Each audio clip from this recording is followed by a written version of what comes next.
समीचीन विकल्पों का सम्यक समाधान। सुनिए परम पूज्य श्रमण श्री सुप्रभ सागर जी महाराज के मुखारविंद से YouTube चैनल सुप्रभ उवाच पर शुभाशीष परम पूज्य श्रमणाचार्य 108 श्री विशुद्ध सागर जी महाराज। सानिध्य श्रमण सुप्रभ सागर जी महाराज, श्रमण प्रणत सागर जी महाराज। पुणे आर्जक श्री रविंद्र जयश्री, कुमारी परिणा गहाणकर अमरावती, 100 मोक्षता राजस डोन गावकर औरंगाबाद। ओम नमः सिद्धेभ्य। नमो नमः सततं कराय वीराय भव्याम्बुज भास्कराय अनंतलोकाय सुरार्चिताय देवादिदेवाय नमो जिनाय देवादिदेवाय नमो जिनाय। पंच परमेष्टि भगवान की परम पूज्य आचार्य भगवंत गुरुवर विशुद्ध सागर जी मुनि महाराज की, परम पूज्य मुनि श्री सुप्रभ सागर जी महाराज की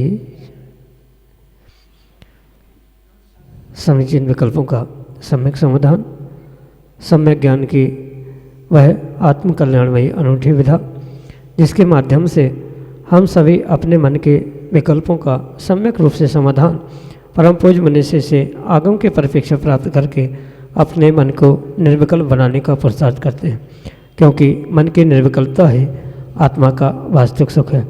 ऐसे आत्म कल्याण की अनूठी विधा से आप भी जुड़ते हुए अपना समीचीन विकल्प भेजें और परम पूज्य मनुष्य से उसका सम्यक समाधान प्राप्त करें। प्रारंभ होता है आज का सम्यक समाधान। और आज के पहले विकल्प के लिए झांसी उत्तर प्रदेश से पूजा जैन महाराज के चरणों में बारंबार नमस्ते करते हुए अपना प्रश्न रख रहे हैं कि महाराज जी, भगवान के जन्म का सूतक होता है या नहीं, यदि नहीं तो क्यों? हमारे समीचीन विकल्प का सम्यक समाधान करने की कृपा करें। नमस्ते महाराज जी, नमस्ते। ओम नमः सिद्धम परम पूज्य आचार्य भगवान गुरुवर विशुद्ध सागर जी महाराज की, परम पूज्य मुनि श्री सुप्रभ सागर जी महाराज की। चूँकि तीर्थंकर भगवान एक महापुरुष है और महापुरुषों की जो सूतक पातक या उनकी जीवन प्रणाली की जो व्यवस्था है वह सामान्य श्रावकों की अपेक्षा से बहुत भिन्न है। जो महापुरुष सलाका पुरुष आदि होते हैं उनके निमित्त से जो ये सूतक पातक की व्यवस्था है उसे अगर सामान्य व्यक्तियों की जैसी ही स्वीकार कर ली जाए तो शायद उनका कभी सूतक पातक खत्म ही नहीं होगा। जैसे चक्रवर्ती है, तीर्थंकर बालक है, उनके माता पिता परिवारजन हैं, तो उनके निमित्त से जैसे सामान्यों की व्यवस्था है तो शायद उनका पूरा साल उस सूतक पातक में ही निकल जाएगा। चक्रवर्ती की तो इतनी सारी रानियां होती है, किसी न किसी का जन्म होना, किसी के घर में कोई उत्पन्न होना, कहीं ना कहीं कुछ ना कुछ लगा ही रहेगा। इसलिए ध्यान रखें कि जैसे ये महापुरुष सलाका पुरुष आदि होते हैं उनके लिए कुछ व्यवस्थाएं आगम में भिन्न कही जाती हैं। और तीर्थंकर बालक का जन्म होने पर इसी कारण से परिवारजनों को कोई सूतक पातक नहीं स्वीकार की जाती, क्योंकि वह तीर्थंकर बालक है। साथ में वर्तमान में भी जैसे पंचकलणक आदि अनुष्ठान होते, इन अनुष्ठानों में भी जो माता पिता बनते हैं या तीर्थंकर बालक के निमित्त से गर्भ कल्याणक जन्म कल्याणक आदि होता है, इन स्थानों में भी ये सूतक पातक की व्यवस्था इसीलिए स्वीकार नहीं की जाती कि वे महापुरुष है और महापुरुष होने के नाते से उनकी व्यवस्था सामान्य पुरुषों से, सामान्य व्यक्तियों से बिल्कुल भिन्न हुआ करती है। इसलिए तीर्थंकर बालक का जन्म आदि के निमित्त से उन परिवारजनों को सूतक आदि की व्यवस्था, पातक आदि की व्यवस्था नहीं स्वीकार की जाती। यही आपके लिए सम्यक समाधान।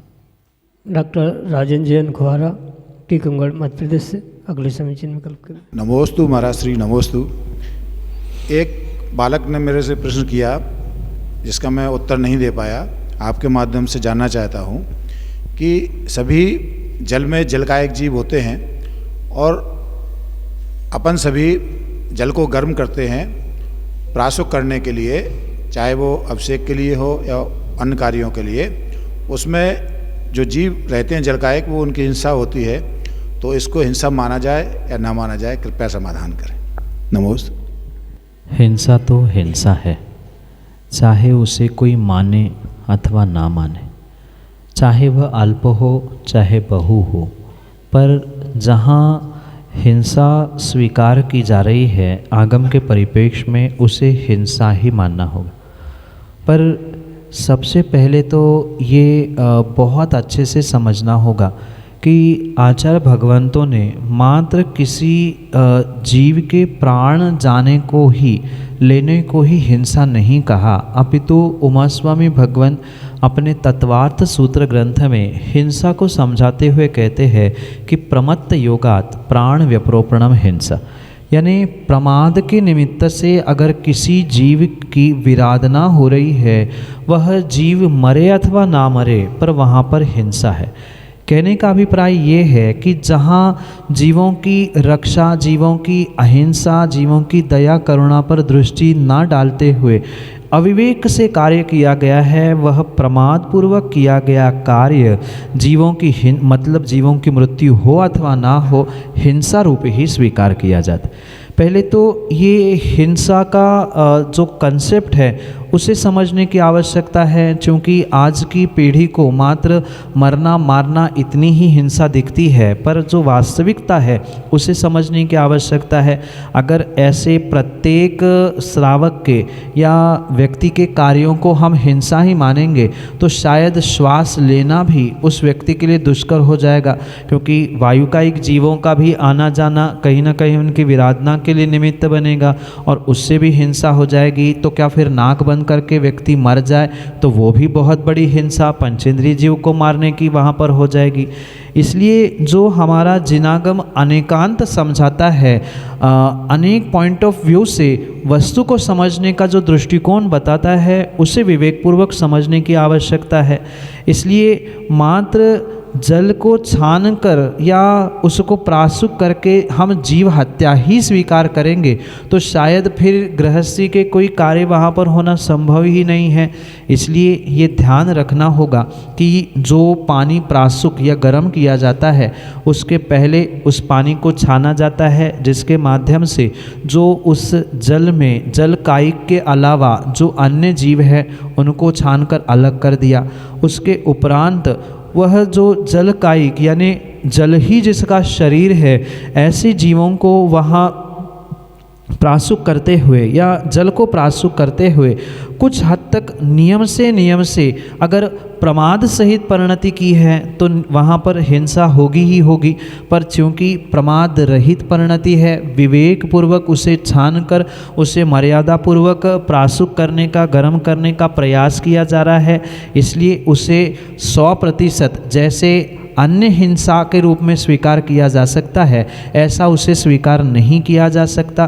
पर चूँकि श्रावकों के लिए या सभी के लिए आचार्य भगवंतों ने हिंसा को 4 विभागों में विभाजित किया है: संकल्पी हिंसा, उद्योगी हिंसा, आरंभी हिंसा और विरोधी हिंसा। तो इनमें से श्रावकों की मुख्यता से मात्र और मात्र श्रावक उस संकल्पी हिंसा के ही त्यागी होते हैं। शेष 3 हिंसा, चूँकि वह श्रावक है, अभी 9 कोटि से हिंसा का त्याग नहीं है, महाव्रती नहीं है, इसलिए 3 हिंसा श्रावक विवेक पूर्वक करता ही है।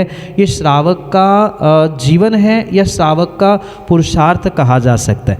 इसलिए आपने देखा होगा कि निर्ग्रंथ मुनिराज जिनका 9 कोटि से हिंसा का त्याग है, वे किसी भी प्रकार से पानी छानना, प्राशुक करना आदि कार्य करते ही नहीं हैं। उनका 9 कोटि से अन्य चारों प्रकार के हिंसा का त्याग है।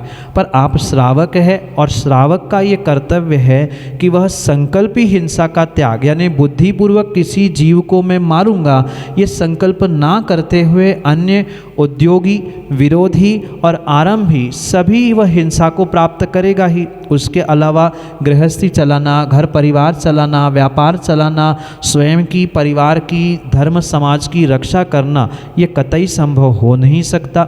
इसलिए पानी छानना गर्म करना आदि आदि इन क्रियाओं में जो अल्प हिंसा जीवों की विराधना जलकायिक रूप हो रही है, उसे बिल्कुल उद्योगी आरंभी और विरोधी हिंसा श्रावक करता है। इस कारण से उसे स्वीकार हिंसा रूप ही करने की आवश्यकता है। जैसे पानी छानना, प्रासुक करना, ये तो आरंभी हिंसा हुई। आरंभी यानी घर गृहस्थी में जो क्रियाएं कार्य किए जाते हैं, पूजन पाठ आदि के निमित्त से हो, चाहे घर गृहस्थी आदि के निमित्त से हो, तो ये आरंभी हिंसा है। आरंभ जहाँ है वहाँ हिंसा है, पर यह आरंभी हिंसा अल्प होने के कारण से वहाँ अभिप्राय अन्य जीवों को उत्पन्न नहीं होने देना, उसकी मर्यादा बढ़ा के उसका प्रयोग करना आदि आदि होने के कारण से वह अल्प फल मतलब अल्प हिंसा होने पर भी उसका अभिप्राय विशेष होने से, विशेष पुण्य का साधन होने से वह अल्प हिंसा तो है, पर वही विशेष पुण्य रूप भी फलीभूत होने की संभावना है। क्योंकि भगवान का अभिषेक पूजन करते हुए भी पानी प्रासुक किया जाता है, तो वहाँ भी अभिप्राय भगवान का अभिषेक प्रद्रव्य शुद्धिकरण आदि करने का है, ना कि जीवों की विराधना रूप है। इसलिए उसे हिंसा होते हुए भी, हिंसा के अलावा भी पुण्य कार्यों में जुड़ते हुए पुण्य कार्य के लिए निमित्त बनने के कारण से पूर्ण रूप से हिंसा नहीं कहा जा सकता। पर फिर भी ये ध्यान रखें, हिंसा तो हिंसा है ही, पर चूंकि आप श्रावक है 100% हिंसा के त्यागी नहीं है, इसलिए उस हिंसा का परित्याग पूर्ण करने की आज्ञा भी श्रावकों के लिए नहीं दी गई है। पर अगर ऐसा मानेंगे ही नहीं तो व्यक्ति आने वाले समय में हिंसा पे हिंसा, हिंसा पे हिंसा करता ही रहेगा। इसलिए अनेकांत से यानी दोनों पहलुओं को वहाँ समझने की आवश्यकता है। ये हिंसा होने पर भी क्योंकि श्रावक है वह पूर्ण रूप से हिंसा का त्यागी नहीं है और प्रमाद वहाँ नहीं है, इसलिए वह बहुत बड़ी हिंसा नहीं है। अल्प हिंसा, श्रावक जन्य हिंसा, वह अगर अच्छे अभिप्राय से की जा रही है तो वह पुण्य प्राप्ति के लिए भी निमित्त बन सकती है। यही आपके लिए सम्यक समाधान। टीकमगढ़ मध्य प्रदेश से देवेंद्र जैन अगले समीचीन विकल्प करें। एक क्षेत्र में रहने वाला आत्मा और शरीर, ये दोनों एक दूसरे से भिन्न है, यही प्रभु का उपदेश है। तो अपने आत्म तत्व का श्रद्धान करना और अन्य सबका हेता रूप अस्वीकार करना क्या सम्यक दर्शन या सम्यक ज्ञान कहलाएगा क्या? नमस्ते।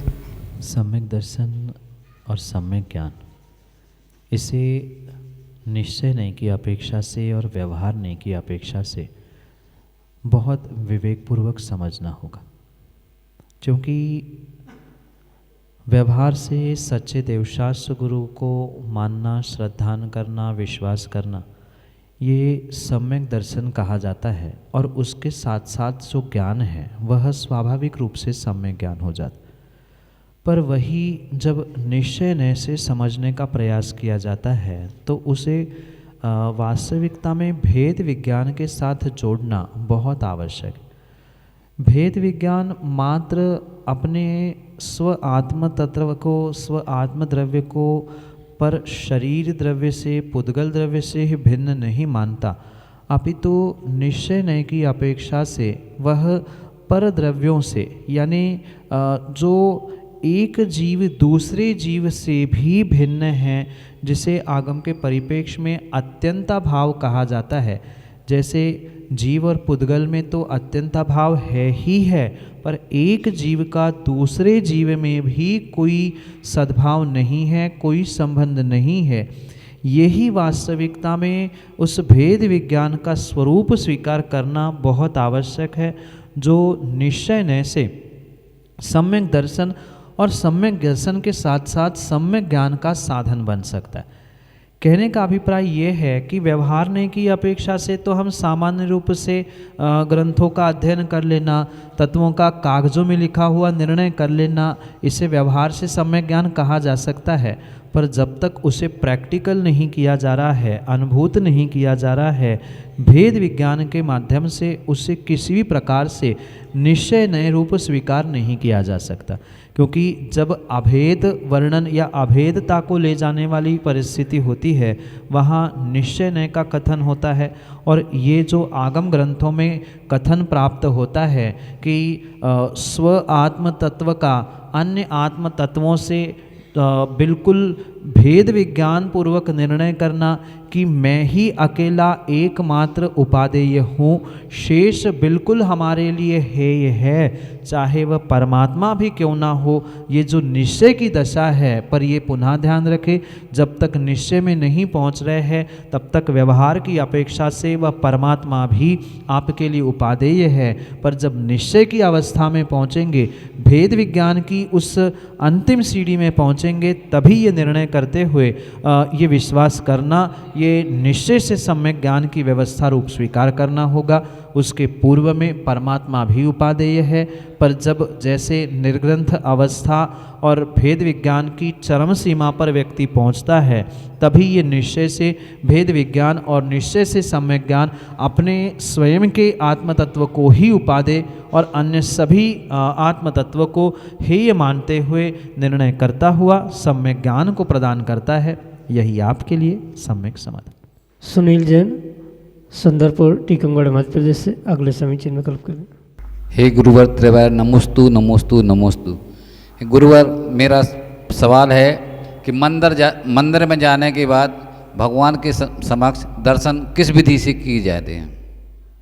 जिनागम में जिनेंद्र भगवान की दर्शन की विधि बहुत विस्तार से कही। मात्र मंदिर जाकर ही भगवान की दर्शन की विधि प्रारंभ नहीं होती, अपितु दर्शन करना है इन भावों से घर से निकलने वाला व्यक्ति भी उस जिनेंद्र भगवान के दर्शन के बहुत सारे पुण्य को प्राप्त अवश्य ही कर सकता है। पर वहाँ व्यक्ति का अभिप्राय, व्यक्ति का उद्देश्य मायने रखता है कि किन भावों से वह जिनेंद्र भगवान के दर्शन को प्राप्त कर रहा है। भावों के साथ साथ व्यक्ति की विधि भी दर्शन करने की उसके पुण्य के लिए, पाप कर्मों के निर्जरा के लिए साधनभूत बन सकती है। जैसे घर से निकलते ही सबसे पहले श्रावकों को कुछ न कुछ स्वयं का द्रव्य लेकर ही घर से निकलना चाहिए, क्योंकि मंदिर जाते समय, सच्चे देवशास्त्र गुरु के पास जाते समय कभी भी खाली हाथ नहीं जाना चाहिए। जो शक्ति है अपनी शक्ति के अनुसार अष्टद्रव्य लेकर जा सकते हैं, कुछ नहीं तो कम से कम फल लेकर ही जिनेंद्र भगवान के दर्शन करने जाने की आवश्यकता है। साथ में जैसे घर से द्रव्य लेकर शुद्ध भावों के साथ पहुंच ही रहे हैं, वहाँ विवेकपूर्वक ये भी ध्यान रखना होगा कि वस्त्रों की भी शुद्धि होना आवश्यक है।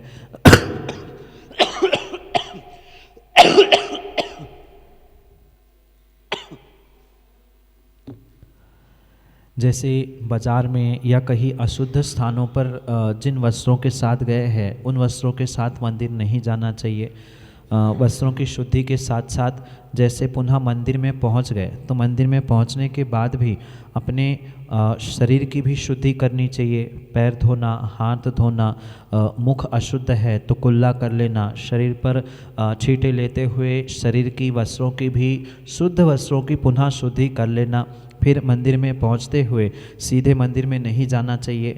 देहरी जो होती है वहाँ 3 बार स्पर्श करते हुए निश्चय ही निश्चय ही निश्चय ही कहते हुए, यानी मैं जो कुछ भी अभी तक करते आया हूँ उन सभी पाप क्रियाओं को यही छोड़ते हुए जो देवगण अंदर पूजन पाठ भक्ति कर रहे हैं उनकी आज्ञा लेते हुए मंदिर में प्रवेश किया जाता है। फिर जैसे ही मंदिर में पहुंचते हैं, जो घंटा मंदिर में टंगी होती है वहाँ घंटा में भी नाद करते हुए, मतलब घंटा बजाते हुए कुछ क्षण घंटा के नीचे रुककर उससे प्राप्त होने वाली ऊर्जा, सकारात्मकता ग्रहण करते हुए फिर अंदर वेदी के समीप, गर्भालय के समीप पहुंचना चाहिए। बहुत अच्छी बात है। अगर गर्भालय है या वेदी भी है तो उसकी 3 परिक्रमा पहले लगाई जाए, विधि पूर्वक 3 परिक्रमा लगाकर गवासन से बैठकर जिनेंद्र भगवान को नमस्कार करना कुछ नहीं है। समय का अभाव है तो कम से कम 9 बार नमोकार मंत्र जिनेंद्र भगवान की प्रतिमा को देखकर कायोत्सर्ग के रूप में करना। अगर द्रव्य साथ ले गए हैं, फल आदि ले गए हैं तो जिनेंद्र भगवान को अर्घ्य के साथ या मंत्रों के साथ समर्पित करना।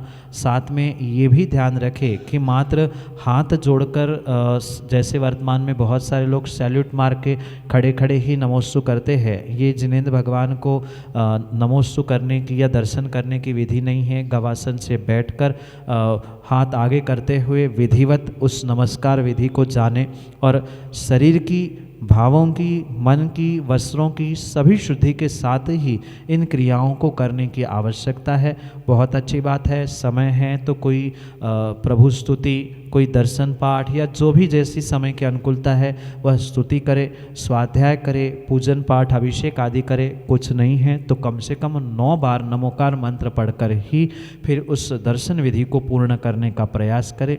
और भी बहुत सारी विशेषताएं इन क्रियाओं के साथ जोड़ी जा सकती है, पर कम से कम इतना करना उस मंदिर में दर्शन विधि के लिए आवश्यक हुआ करता है। यही आपके लिए सम्यक समाधान। समीचीन विकल्पों का सम्यक समाधान सुनिए परम पूज्य श्रमण श्री सुप्रभ सागर जी महाराज के मुखारविंद से। YouTube चैनल सुप्रभ उवाच पर शुभाशीष परम पूज्य श्रमणाचार्य 108 श्री विशुद्ध सागर जी महाराज। सानिध्य श्रमण सुप्रभ सागर जी महाराज, श्रमण प्रणत सागर जी महाराज।